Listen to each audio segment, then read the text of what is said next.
भाग्य का खेल। मेरी उम्र सिर्फ 8 वर्ष की थी। मैं तो अभी गुड्डे गुड़ियों से ही अपनी सहेलियों के साथ खेलती रहती।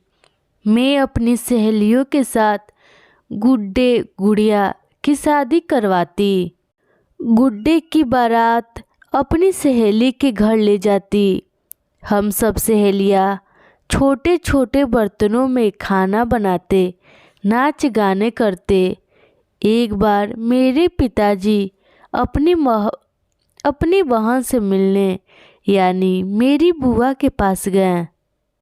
उनके यहाँ 10-15 दिन रहने के बाद जब वो घर आए तो उन्होंने मेरी माँ, दादी, दादाजी, काका, काकी, घर के सभी लोगों को बुलाया और बोला, मैंने बिटिया की शादी एक अच्छे से परिवार में ठीक कर दी है। उनका परिवार धनी है। हमारी बिटिया सुखी रहेगी। उसको वहाँ कभी भी किसी भी चीज़ की कोई कमी नहीं होगी।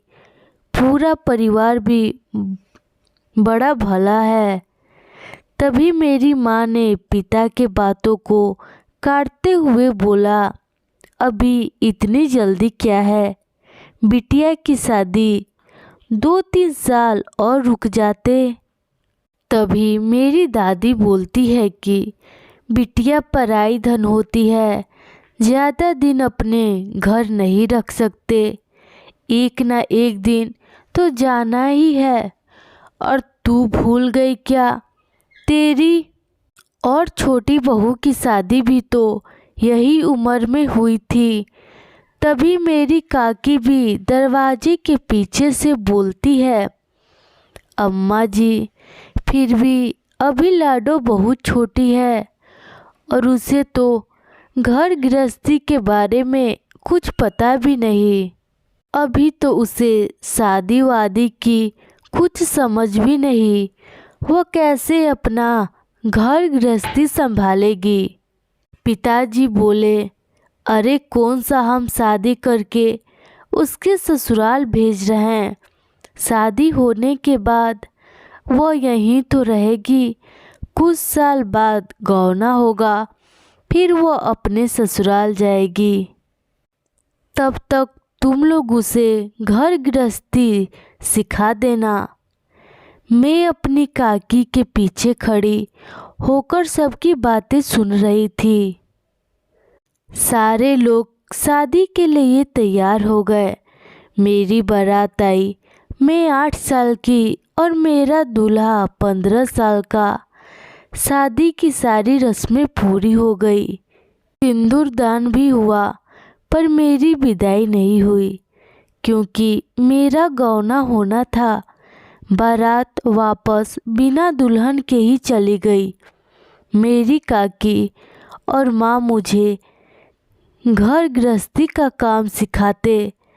अब तो मुझे खाना बनाना भी आ गया था।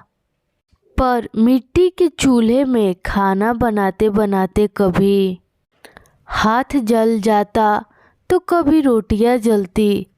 जब मैं 13 साल की हो गई तो मुझे मेरे ससुराल वालों ने लेने आए। मेरा गौना हुआ। मैं अपने ससुराल में आ गई।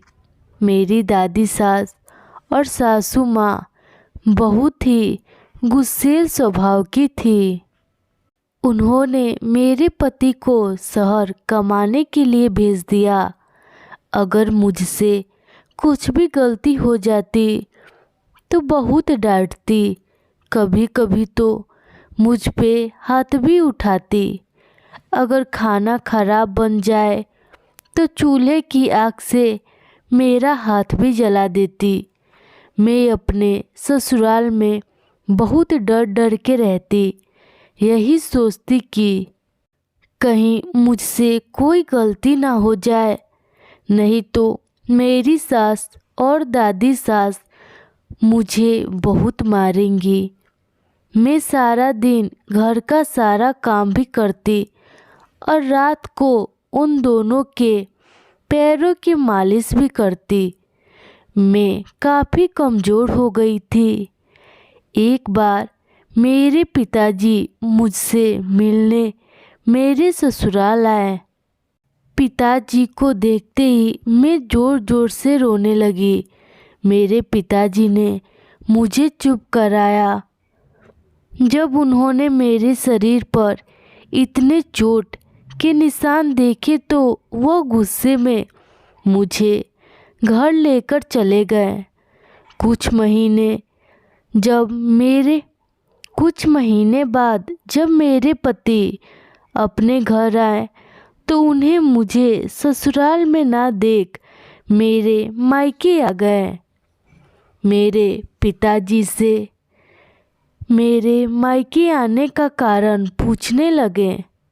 मेरे पिताजी ने मेरे पति को सारी बातें बताई। मेरे पति को अपनी माँ और दादी का व्यवहार जानकर काफ़ी दुख हुआ। उनके तरफ से उन्होंने माफ़ी मांगी और मुझे अपने साथ शहर लेकर जाने की बात कही। मेरे पिताजी ने भी मुझे भेज दिया। शहर में मेरे पति अच्छी नौकरी करते थे। उन्होंने मेरे नाम से शहर में घर भी खरीद लिया। मैं और मेरे पति शहर में रहते। कुछ साल बाद मैं अपनी सारी पुरानी बातें भुलाकर अपनी दादी सास और सासू माँ, ससुर जी सभी को शहर में ही लेकर आ गई। अब मेरी सास मुझे डांटती या मारती नहीं थी क्योंकि उस घर की मालकिन मैं थी और अब मेरे साथ मेरे पति भी थे। घर पर मेरा ही रोब था।